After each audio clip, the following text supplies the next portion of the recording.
I think Just hit buttons. As easy as that. Yes. Okay. Thank you everybody for coming to the Ordinance Review Committee meeting Thursday, January 15th, 9 a.m. Attendance are myself, Mr. Laraway, Mr. Partisan, Shirley Crosby, and our police chief, Dan Allen. So first item on here is the public ordinance timeline. Also, I want to thank everybody for taking the work instead when I had that scheduling conflict last month. Sure.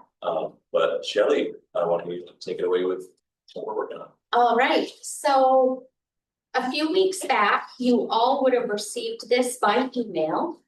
And just to give context of what this is, we had developed a full ordinance review schedule with the details of each and every ordinance and the audit conclusions that we came to, as well as the ranking priority of how the committee felt ordinances should be reviewed, revised, and then released to public. If we were going to stick to a 3 to a 5 year timeline of having reviewed all the ordinances that Orono has. This is an internal working document, and it is something that is shared between my staff and the town manager and the department heads, so that everybody has a good idea of what's in the chute or what comes next, or when they have to start queuing up to look at council meetings to attend to speak to their department needs. Because this is an internal document, the committee had asked back maybe, I think 2 meetings ago, if there was the possibility of me being able to take this, recreate the same sort of schedule, but do it with a public awareness or a public presence so that it could go on the website.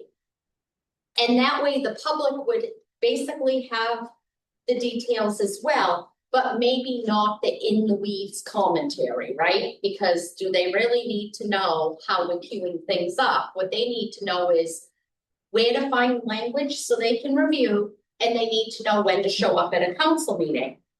So in doing what the committee had asked, we put together this 2026 review schedule of Orono ordinances. And this basically is just a more Reader Digest version of the same exact list that we have internal. However, it has some mechanisms that are built in for transparency and for public ease. And those would be that we are going to embed the documents or link the documents that the committee's currently working on. We're also going to keep a running listing of when things are taken up or expected to be taken up. And then that way, if this lives on the website, there will never be a question by the public of what is happening with Orono's ordinances. And if I have a particular issue, when would I expect or when should I plan to be at that meeting, provided we stick to the schedule, right? And so what was important was the general public doesn't always understand how policy making and ordinance crafting works. And so what you do see on this is you see that I've done, how do you use this chart, right? How do you participate? What does the ranking mean? Because if you're not a person who does this every day, you're not necessarily going to know what we mean by giving something a 1, a 2, or a 3. And then what's the purpose of this project? And what is the timetable? So when can I expect as a public member to be able to participate? When should I expect a public hearing to happen? And when should I expect the actual approval to happen at the town council level? So that is why you have this heading sheet to tell the public what our expectation is. And then of course we go into the chart. And the chart I feel is pretty self-explanatory. And as I noted in the email that I sent to you, there were a couple of different pieces to remember if we launch this, right? If we launch this to the public, then there were a couple of things that we needed to say that we were committed to, right? Because it does no good to create this document, pop it on a website, and not look at it again. Basically, that's gonna do more harm than it would be for us to keep it updated, right? Because the public's gonna expect it once it gets posted. When Clint and I sat down and talked about this and we got ready to release it to the committee to start reviewing, one of the things that Clint did communicate and wanted to be sure that the committee realized is this is over and above what most municipalities do. But the commitment that the council has made to have transparency and to put the information out to the public so that the public always feels that they are engaged and there are no surprises. This is part of that effort and what it looks like. So we're trying to, of course, keep in step with the council's desire to offer more information than less. So that's what I have to say about this. We're at the point now that we feel that we could give it legs and we could place it on the website.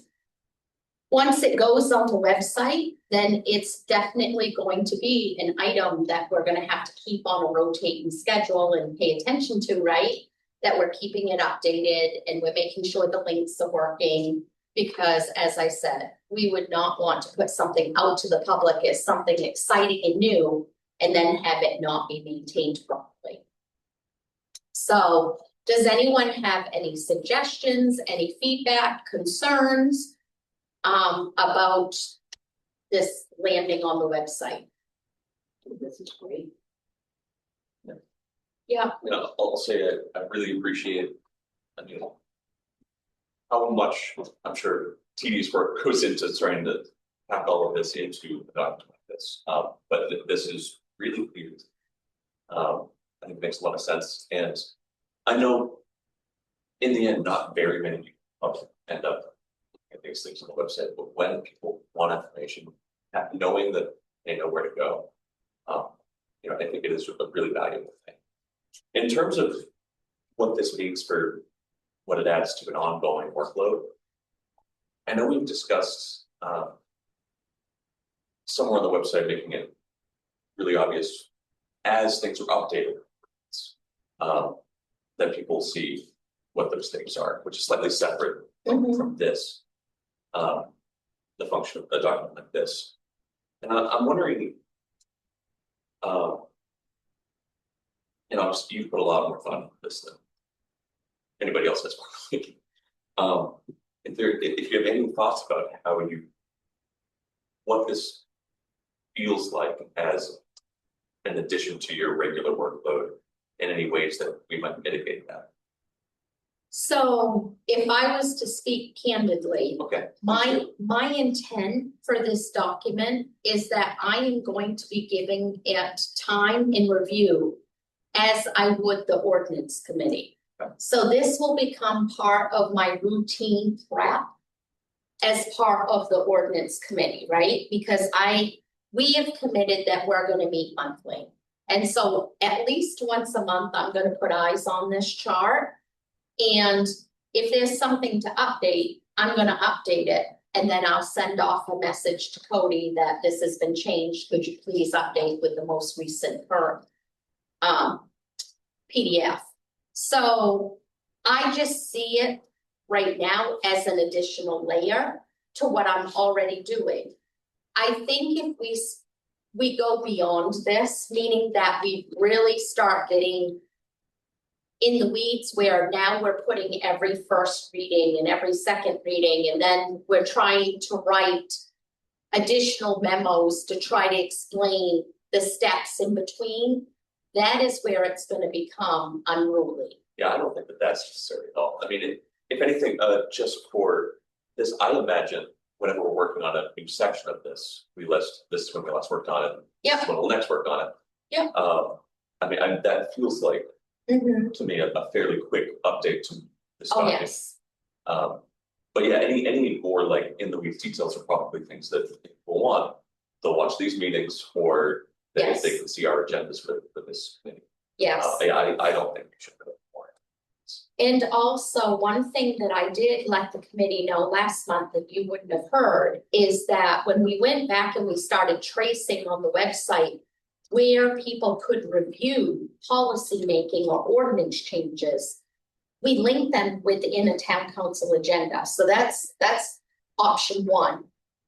Option number two is on the actual ordinance manual itself online. The very introduction pages of that have the summary of all of the work that's been done that is not yet codified.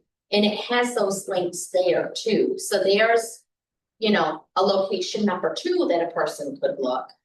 And then of course, this will be yet a third option.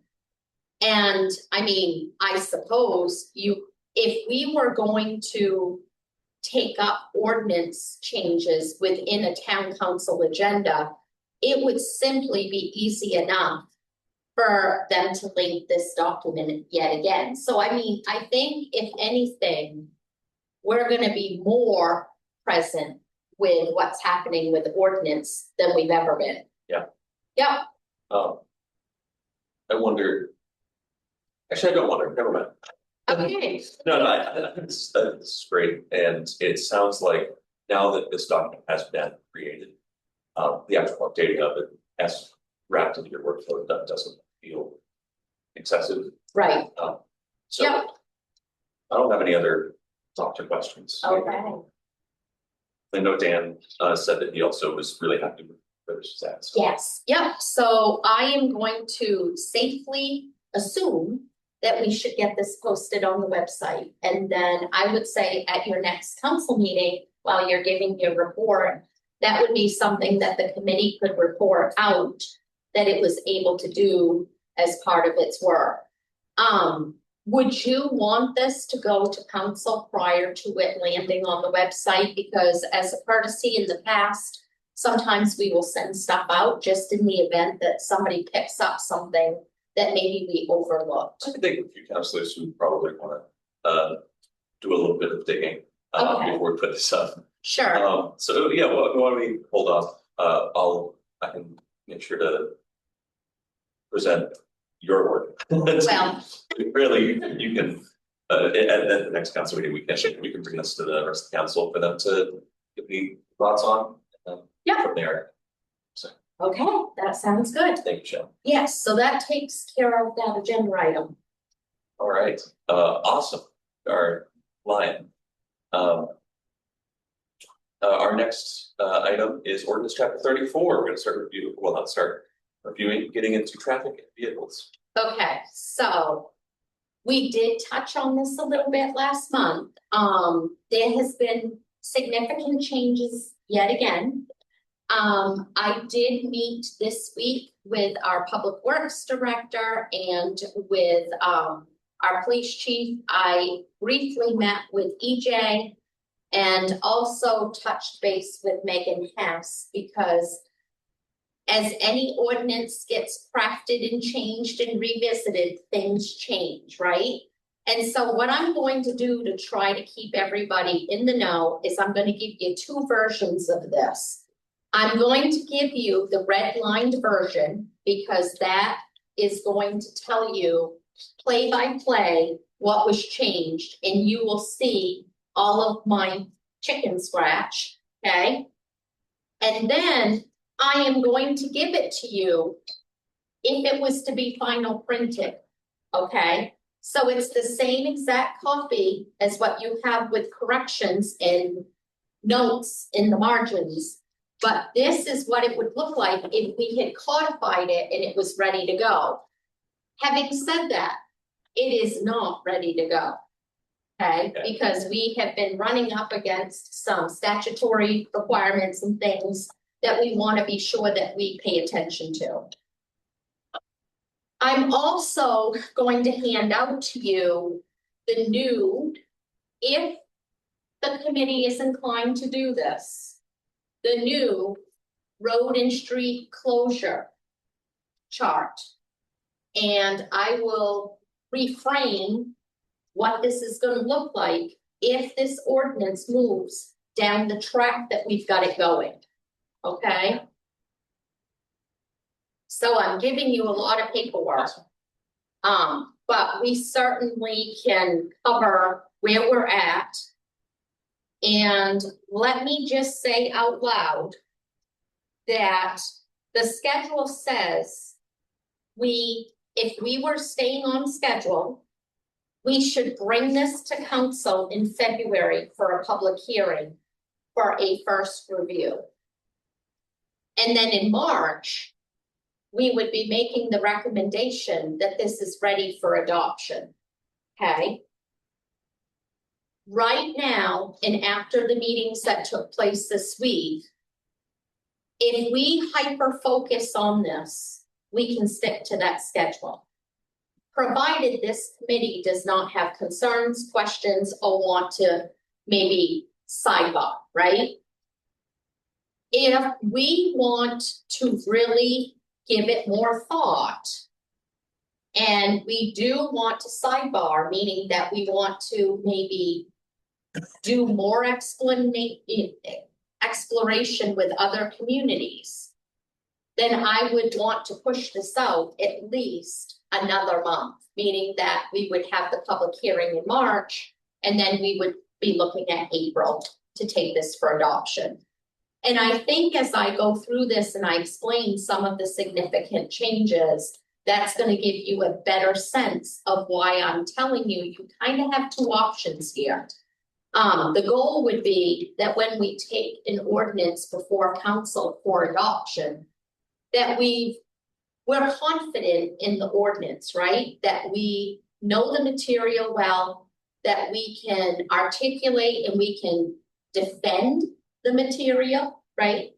And that we can generally answer the questions.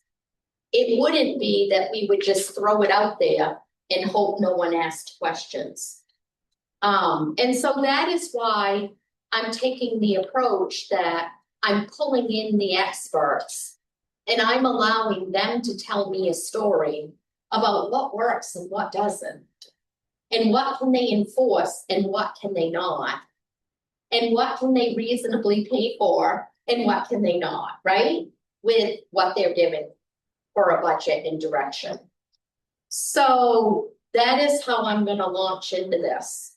So at this point, Rob, we can do this a couple of ways. We can let Chief Merrill and EJ speak if they have things that they want to say, or I can jump in and start looking at the ordinance as a whole and tell you where the big changes are, and then they can speak, or you can give us a different direction. Well, I guess I wonder if either of you think there's something that you can set up for framework for trailer launches in, or if you prefer to have somebody talk first, up to you. For me, I know Shelley and I think they're on the same page with the work with the ordinance because we just met earlier this week. So to be honest, I like clean copies of things. I think this draft that Shelley put out doesn't have old stuff muddling with the new stuff. Is a good version to work with if we're going to talk. This is what I'm going to look at while you're talking, Shelley, because this would be as if this is what you would post on the website, right? Yes, exactly. The draft version. So, I get confused sometimes when I see crossed out things because it just looks bright. Yeah. So for cleanliness for me, I'll be reviewing this, but no, I think that if there were questions either you had or Andrea had about things like enforceability or stuff that Shelley might bring up, I think I could answer those questions, but from a enforcement standpoint and what the ordinance says for us is, I think it's better than what we got now. There are improvements that are in here and it's a more current draft, what we were working on. It's over 13, 14 years old now. So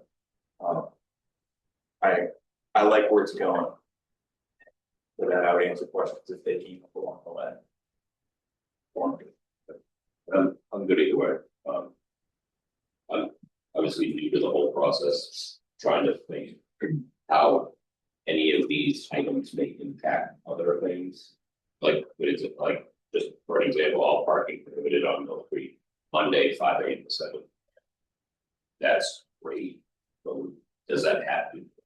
Is it Does necessary, it right? necessarily happen everybody? Is that limiting the business from, oh, I'm considering opening up Monday morning for coffee, then we're inadvertently trying to attract businesses and then. All right, yeah, park it 2 hours. So it's one of those, we need to have it, we need to incorporate that into our daily Mhm. or operations of the streets, which is important. But it doesn't need to be an ordinance or is it a Yeah, is it more a policy more action? policy? Yeah. It's not like it's good. Yeah, and I would say, I'll let you launch in a second, but also I appreciate the focus on, I think that you used the word defensibility Mhm. of this, because of a lot of the ordinances that we work on, this is one that I think the public is much more likely to look at. Because this is the one that they might run afield of. Yes. Quickly, so I think having that extra attention to detail is probably a good idea. Mhm. But yeah, Shelley, why don't you take it away, show us Okay, we looked at. so when we initially started the work on chapter 34, our initial goal was to look at, does the ordinance match current practice? Or are we outdated? So that was number one. Number two was, if we get past that, does the ordinance actually align with state statute and or general practice around the state, which our insurance company and our risk management can support? And then thirdly, is the chain of command, the enforcement or the structure of the ordinance consistent with the daily operations and the expectations of our town council and our public? Okay, so that is the intent or the flair that we're using on each and every ordinance as we move forward. And in keeping in step with that, if I hadn't have even introduced this to the departments and all I did was look at that through those three lenses, this ordinance was going to change a whole heck of a lot, okay? The way the ordinance was crafted was it was crafted definitely for a time, an infrastructure, in a population of Orono that is not what it is today. So that in itself lended a lot of change.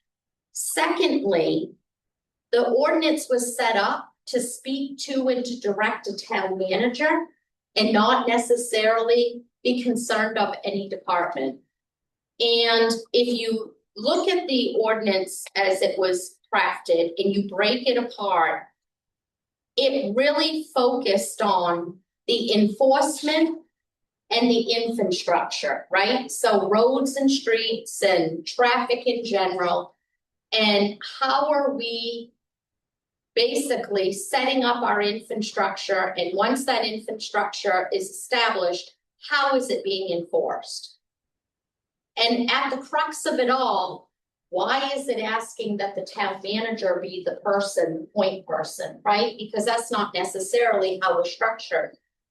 So the first thing that we did is we broke out the ordinance to show the clear separation. On one side of the house, we have enforcement, and on the other side of the house, we have infrastructure and planning. So it is important the police chief has a voice and his role is defined and what his department does is defined. And the police chief is strictly enforcement, right? That is the role. And then when we look at infrastructure, feasibility, or implementation of those roads and streets, that is not the responsibility of the police chief. That becomes the responsibility of the public works director and even possibly the planning office, right? Planning and economic development, which is how EJ organically landed in the middle of this election, right? And so we went through it and we really started separating out those roles. We put definitions in, we set up the chain of command, so to speak, And we tried to define each of the functions to align with who's doing what, so it tells the story. The other thing that we identified in this is that there was a lot of outdated stuff and or things that maybe back when this was crafted was a direction that the town thought it was gonna go eventually, that it just never landed. And the best way that I can explain that is when we talk about taxi cabs. We don't have taxi cabs. We have we have taxi cabs, right? When I say we don't have taxi cabs, what I mean is we do not regulate and license, nor do we plan to ever license and regulate taxi cabs. And so I think organically, if this ordinance goes forward, we're gonna be also coming to this committee and saying, may we strike the entire ordinance that deals with the regulation of taxi cabs? Because it is my assumption, after speaking to Chief Merrill multiple times, that his department has no appetite to begin that program. And I can tell you from past experience, our former police chief, Josh Ewing, had no appetite for that. And he, as a matter of fact, had asked me several times, can we get this taken out of ordinance? And we just never got there, right? So the big changes would be on pages 1, pages 2, and really pages 1 and 2. You're gonna see definitions put in. You're gonna see the road commissioner introduced. You're gonna see a weather and roadway event definition introduced. Because there are certain things that we can do under local control, and then there's certain things that we can only do, whether it is like an EMS or it is, like a directive of the state. So we also have main DOT rules that come into play here, and we have, emergency management rules that come into place. So it was important that this ordinance recognize that. So those are your big changes on pages 1 and 2. Then we start looking at pages 3, 4, and we land on page 5. I had a question on page 3. Yes, So under 342 enforcement chapter, says shall be the duty of the police department of the town to enforce the specific provisions of the chapter, while the public works department is solely responsible for infrastructure needs. That makes sense to me. But where does code enforcement fall into that? so code enforcement, I would almost say that, and my 2 departments that are sitting here, please correct me. So as we worked through this entire policy, or should I say ordinance, because it's not a policy, not once did we ever talk about code enforcement, with the exception of signage. I know, I recall at one point, the previous residents of mine, getting a call from code enforcement because I was parked in a spot that I didn't realize I wasn't on parked. And they seemed to, when Pat was in the position, he was great, very helpful. Yeah. But it seems like he had some authority to be enforcing Yes. the code. So I'm wondering how that interacts with this chapter. Yeah, so Dan, I'm gonna kind of like put you on the spot, but I do know that you're actually writing the tickets or doing when it gets to the place that we're not getting compliance. So would you say fairly that code is kind of that first community relations piece? Yes, and it's Okay. actually a good part, it's actually, I think probably one of the things that you were thinking about, or one of the things that I was just thinking about, just looking through this is. There are certain code violations that are things that we would not want to handle. We would refer, I think, to code office, one of them I could think of is like the parking and standing on lawns and stuff like that, where. I don't actually know if I see this in this chapter 34. where it's Right. in code, so code would enforce it. So Shelley and I talked about, there's a nuance to some of our codes where there may be some things that overlap in different ordinances. That code could, have enforcement here. But this ordinance, as I see it. Chapter 34 is really about police department's ability to move cars. Issue parking violations for on-street parking, snow removal, stuff like that. And infrastructure as far as signage goes, around. Really the roads and streets, it's not about the residential part of which lives in another world. Does that make sense? Yeah, that makes sense. So I think there's. Maybe we could put a little section in there that says, or his designee, or the police department's designee, or Yeah. something like that, where, even Clint's working on this. Code compliance crossover, where our community resource officer works with the current code officer, right? To solve those issues to where, if for some reason, half the code officer couldn't enforce. A violation, that perhaps our community resource officer could, because he does work for the police department. But we could do something like that if we Well- thought necessary, it'd be a good item to talk about. Yeah, it's a great point, and you're gonna see that. Your point is kind of connected to what we tried to do when we talked about another section we will get to. Because I put a disclaimer within it that talks to that we have to check with Maine DOT, we have to check state statute and federal regulation. But maybe what we wanna do, Dan, is we may want to, within definitions or immediately following definitions. We may want to put a disclaimer or a sub that says that code does bear some responsibility where it aligns with their code enforcement. Yep. And do that, so we talked a lot the other day in the meeting that we had about we need to get better at cross-referencing.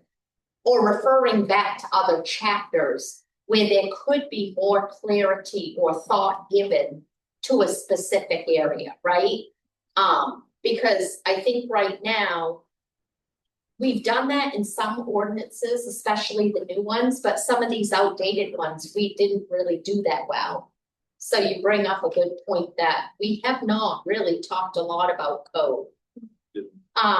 EJ, do you have anything to say on Well, that? Well, I think part of this is trying to understand the expectations on what the council would want.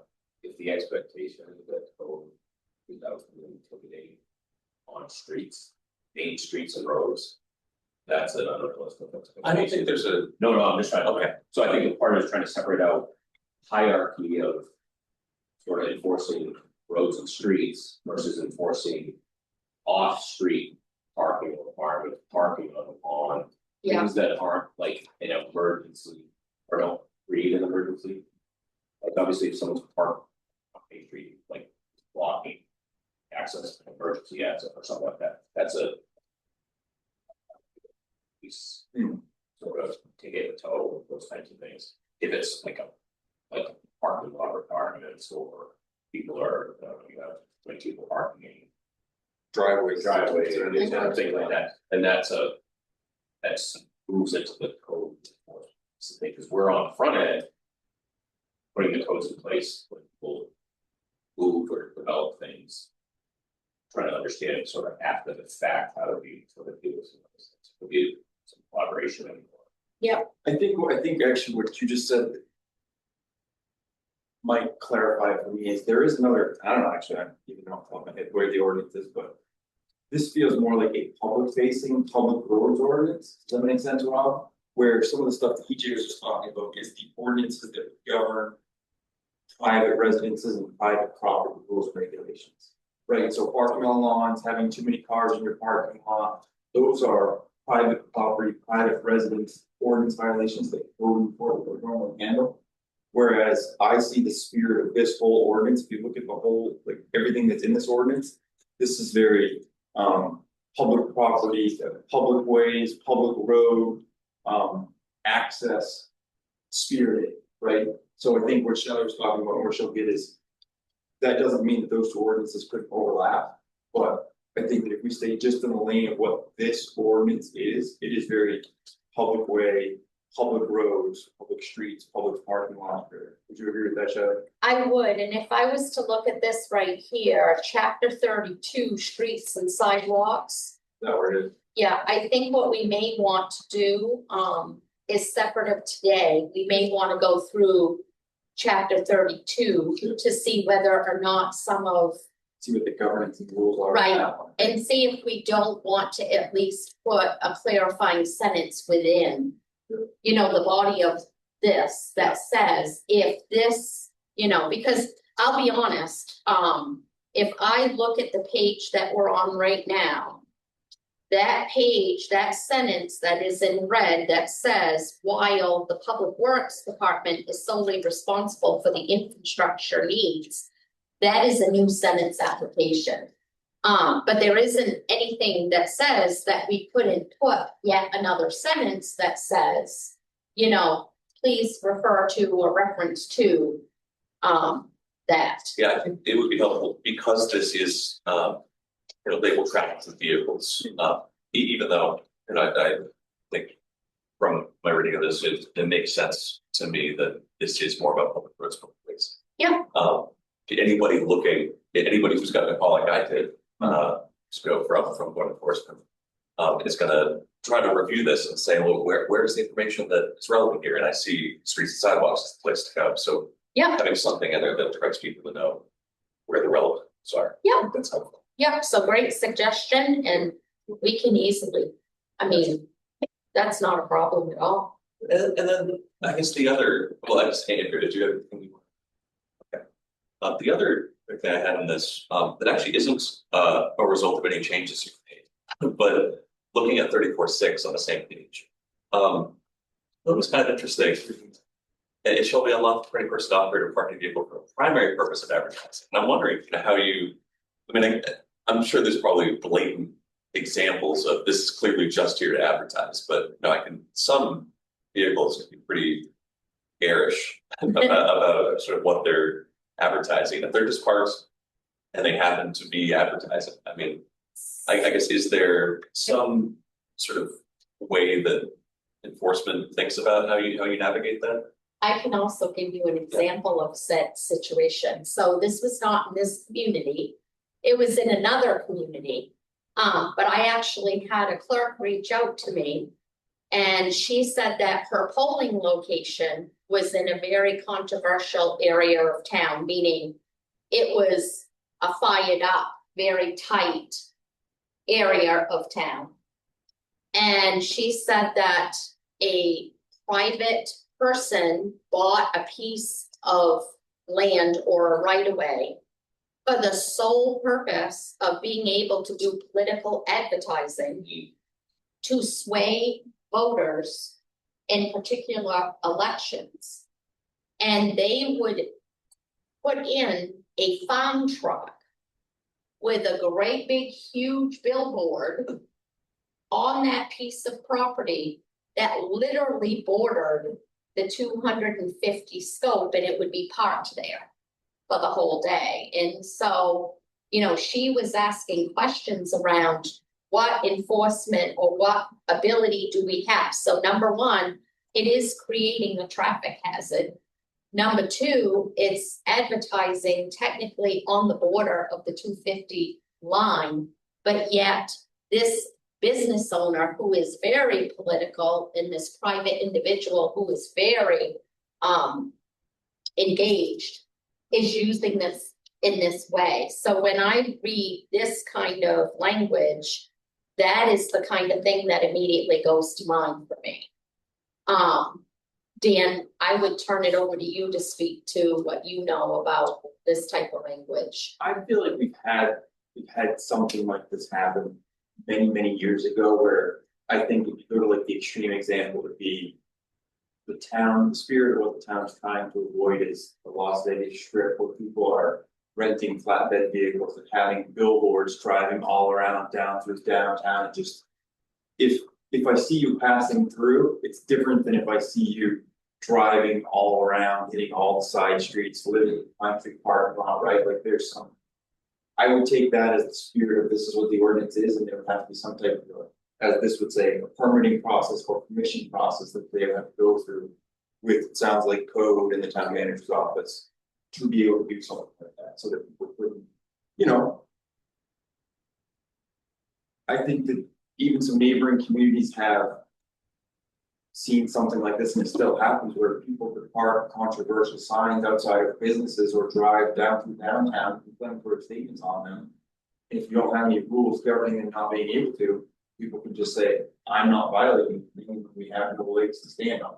Right, so I would say, at a very high level, this would be the spirit of that ordinance. Would you think so, Tisha?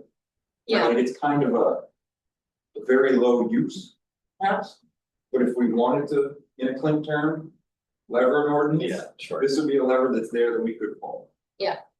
If we need to. Yeah, I understand this as a tool, something to point to, yeah, but it's not something that. Should, like, what we see with one of their vans parks down the park, No. it's gonna run afoul now. Yeah, When I think our sign ordinance. Easily deals with existing like lots and businesses. Having this, I think that the mobile billboard piece. Isn't included in our, we would have no point about Right, someone driving around that has.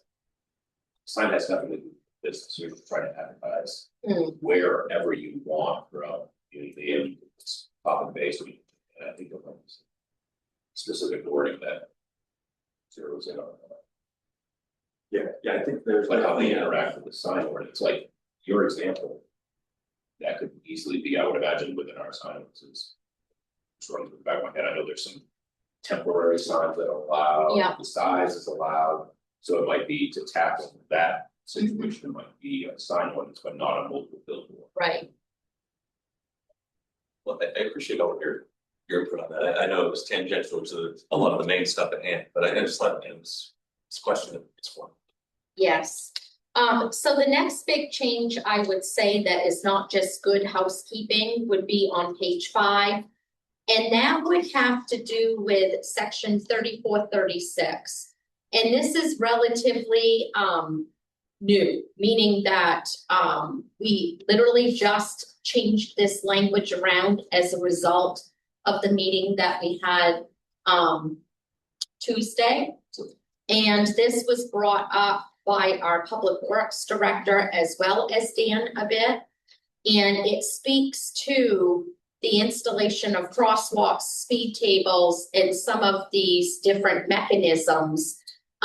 Because what our public works director wanted to communicate is at the very fundamental level, there is a state statutory guidance and recommended practice around it.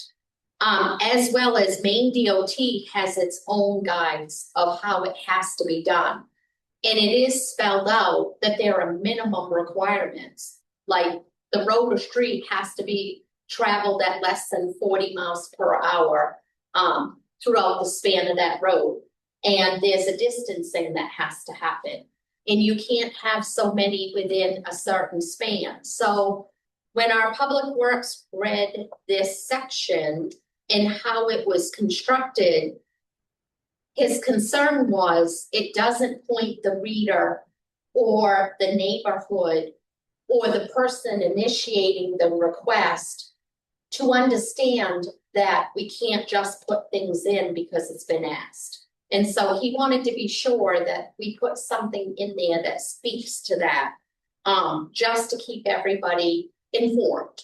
So that is our attempt at reminding neighborhoods and or businesses that the town will consider the request, but we can't always put something in because it seems like it's a good practice. So that just is reminding folks what they need to do. It's good housekeeping on that too, Shelley. By us referring back to Maine DOT's guidance, if that guidance changes, it allows this ordinance to be fluid. Yeah. Right? Yeah. We're not locked into what this ordinance says because we say this is our rule. Right, We get to defer back to whatever the state guidance is. As things change and move, our ordinances will have to change, move, and grow. Right, so. yep, That's a important modification to this, we can not have to come back to these things right, every 5 or 7 years. yep. Sense. So over on page 6, you are gonna see a big introduction of language. This language was introduced following a meeting that Dan and I had had, and following conversation, from our research that we did around other communities with like infrastructure and or needs or populations and set up as ours. And so, I did speak to this at the last meeting that we had, Rob, that you would have lost, or not been at. And so this really is just taking and putting in language which aligns with current practice and best practice.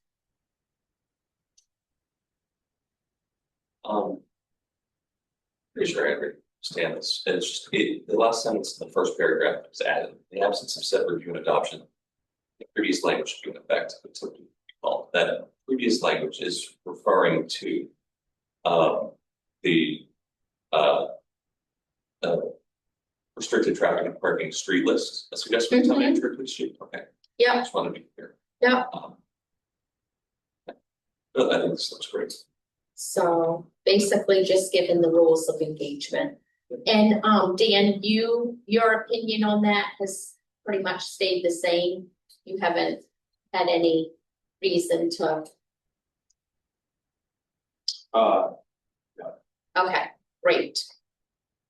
Andrew, do you have anything? Just want to make sure.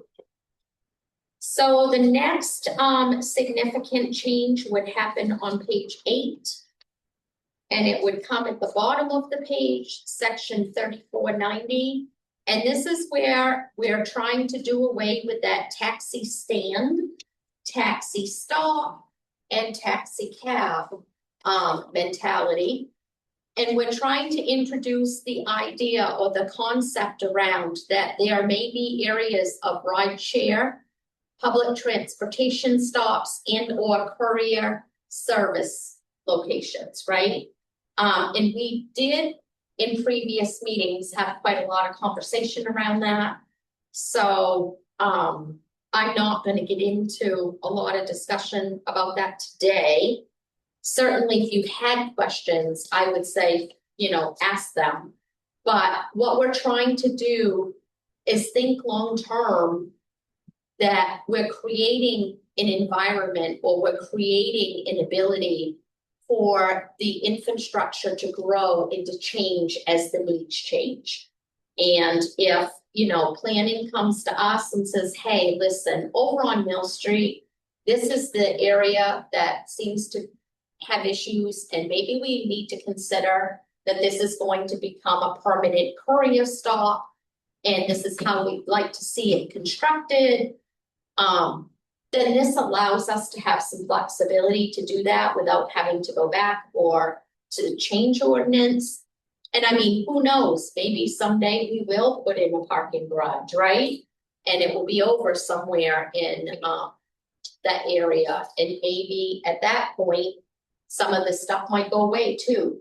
But this, yet again, was another section that Dan and I had come up with after we had done quite a lot of research around other communities of our size and of our structure, and what they had done to be proactive around making sure that couriers and different types of vendors and businesses had the service they needed for their patrons.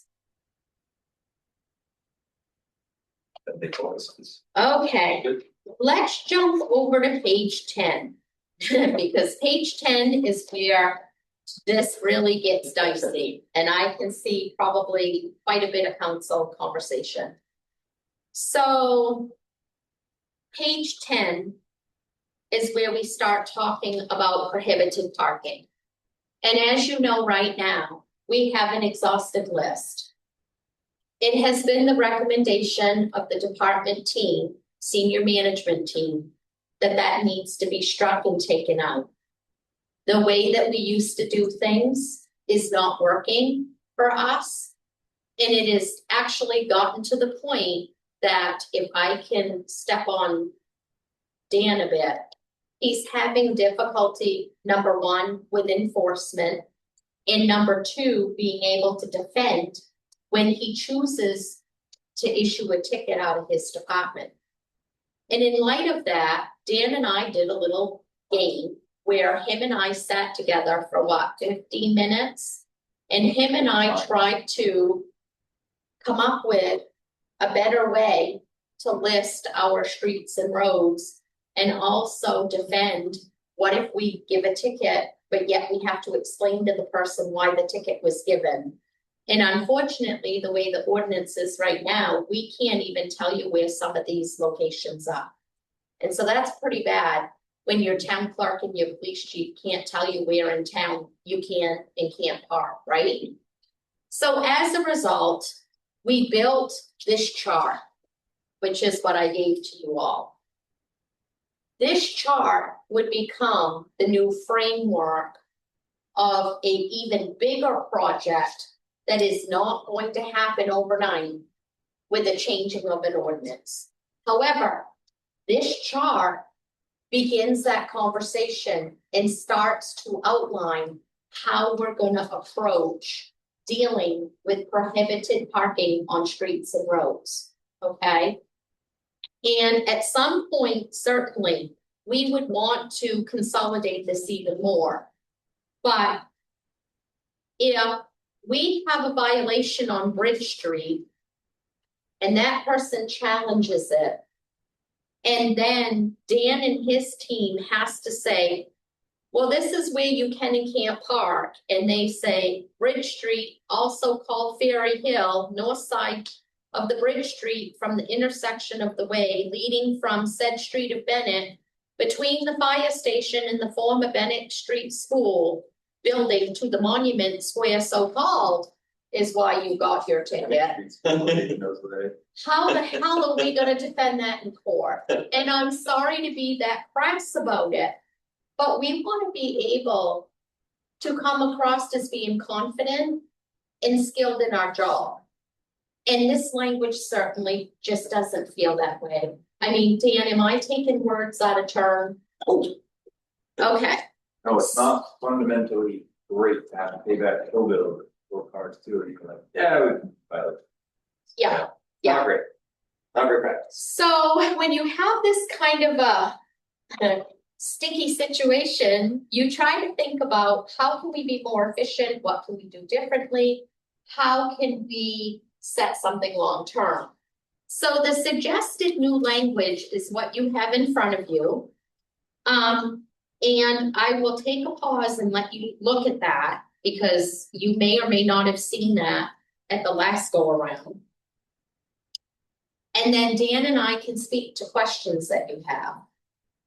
And the third segment of this is answering a challenge that Dan Demerit gave to me that he sees the council has some difficulty with. And he said, Shelley, can you think about how we're going to meet the needs of our residents short term? Because I'm not opposed to you striking the roads and the streets out of this and giving us a new program or platform. But what I am opposed to is that we're telling our residents they can only bring this problem to us once a year. So what is my mechanism as council chair, and what is the councilor's mechanism if there are needs that come up in the interim? So I'm going to give you a minute to look at that, and then we can talk about it if you have questions. You're referring to that third paragraph at the bottom. Yeah, that says, should a road, street, or parking issue happen outside of the review period? Yeah. Yep. And this is your language. Now, remember, I've crafted this based on practice, but it's your language. So if you don't feel that I properly captured the intent, then that would be up to you to let me know. And I think that it's certainly want to give others a chance to Yeah. read as well, but I think this captures it pretty well. And I appreciate the work you did to build in that flexibility. for us to be able to respond if something isn't working or for instance, an Mhm. issue. I think this seems like well-written, flexible, but still effective ordinance. Right, and the biggest thing with that third paragraph that I would say out loud, and I would really want your council to know that you can live by this and it's acceptable, is I say that it will be placed for consideration as an agenda item on an upcoming town council meeting, not to exceed 90 days from when it was first vocalized. So if you are not happy with 90 days, you think it should be shorter or it should be longer, then that would be where I would caution you to really talk about that and make sure that we can live by that, right? Because once you set that, that's gonna become the expectation that the public is gonna have. And you know, we talked as a team about it in our meeting as we crafted the language. And what both Dan and our Public Works director said was, yeah, we don't have a horse in the race. We don't care whether a road or a street is prohibited. But what we care about is, number one, is it a safety issue? Or could it become a safety issue if we close it? And number two, does it fit the infrastructure feasibility and the engineering study in the planning that we've talked about? So is this a reasonable request? And then they're gonna go to the town manager and they're gonna say, yes, this is reasonable and it has legs. And then at that point, right, the town manager and the council would discuss getting it on that agenda. I would say discuss and decide Yeah, whether or not, you know, ultimately, this is one of those big comes to the council to discuss and decide ultimately. If they want to add a street or a section of a street to the ordinance. yeah, Because Shelley's mechanism is check with the department heads first to see if we have any concerns. If we don't have any concerns, then have the town manager have a discussion with you guys at the council level and say, do we think this is in the best interest of what we want for the town? And then if you say yes, then we would add it to the ordinance and we can enforce it. yeah, and But it's not putting necessarily, it is giving the council, it is the council's right and decision to decide which streets go in. yeah, and it also gives you all a mechanism to tap the brakes. Because if you have a full agenda, right, and you have a packed house, and you have your open forum, and somebody decides they're gonna hijack open forum over a road or a street, and you've got a full agenda, right? You wanna have the mechanism that you can tap the brake. And you can say to that resident, we understand that you are very engaged and concerned about this issue. And we are too, because we see visibly how it's impacting your neighborhood. We have a mechanism for this. Let's pause and tap the brake. Let's get you in the chute. And what we can assure you is we have a 90-day process. You will be heard, but we have to do it in this way. And that gives you an opportunity to take control again of your meeting.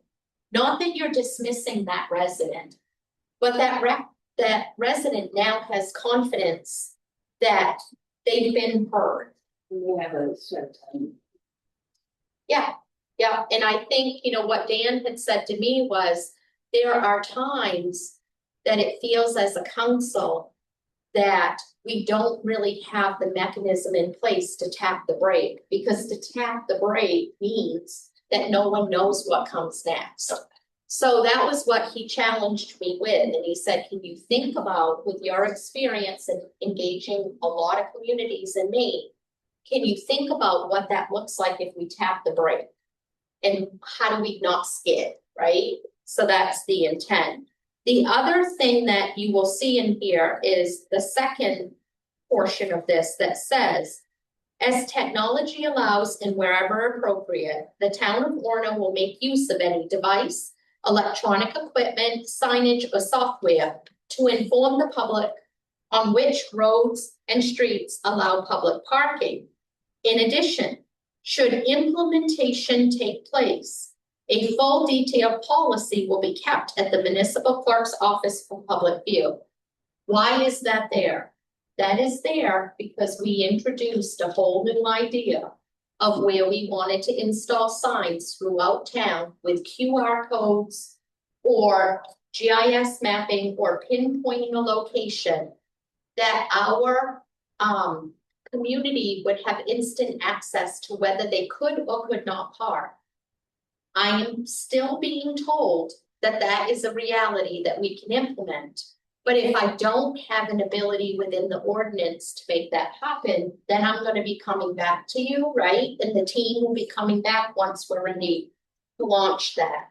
And I can tell you that that's gonna take some thought. It's gonna take some time. And I don't wanna hold up an ordinance while we wait for that project to get its momentum. So this builds in the language, which would allow us to come back to you and say, hey, guess what? We have a policy, we're ready to go. Do we have approval? So I want to note that we are at 10:02. Yeah. And it looks like we got to the end of the changes. For the most part, you did. Yes. Yeah, well, yeah, we have a few housekeeping things here. Acquisition, yeah. Yeah. So I guess, in the interest of time, is there? First of all, Andrew, do you have any other feedback on this? No, I think this is great. It allows for social media advertising. It gives residents an idea of timeline that they're going to receive the data term. So what's, do you need from us at this point? So what I guess where we're at, and I'm gonna allow you both to jump in because you two have been living through this with me. Where we're at right now is, I think we still have some cleanup, right? Obviously.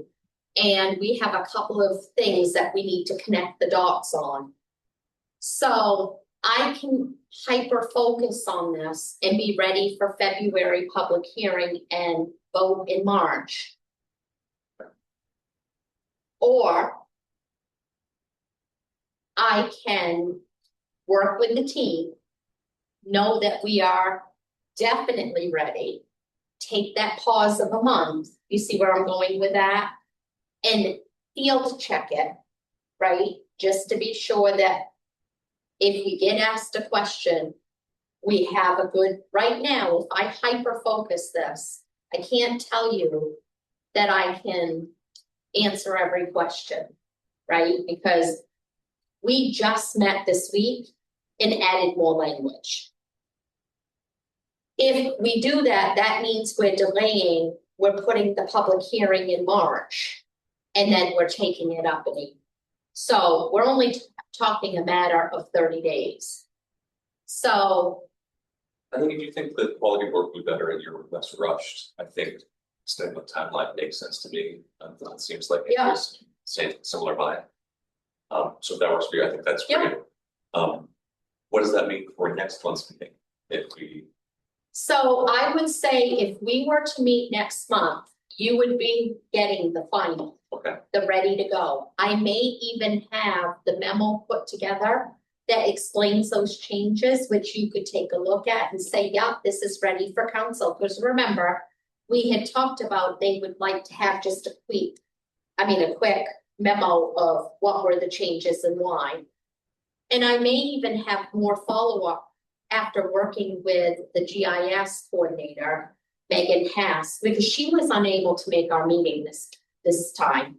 But I may have more follow-up with you on what is the timetable of when we might be able to think about the sign project, right? So there'll be more excitement around it because we've had more time to build it. But don't forget, in the background, we're supposed to be talking about cemeteries Yes. too. Because cemeteries got bumped for this, which I, next month, could actually start giving you cemetery stuff too. great. I think that gives us plenty to work on for next time. And again, in the interest of everybody expecting this time, I think if you think that gives us a good plan, I appreciate everybody's input, everybody's expertise this meeting. And we are 6 minutes over now, so really, thank you, everybody. I think we will adjourn today's ordinance review committee. Awesome, Thank you very much. yes. You gonna get that, Dan? Awesome. All right. Great.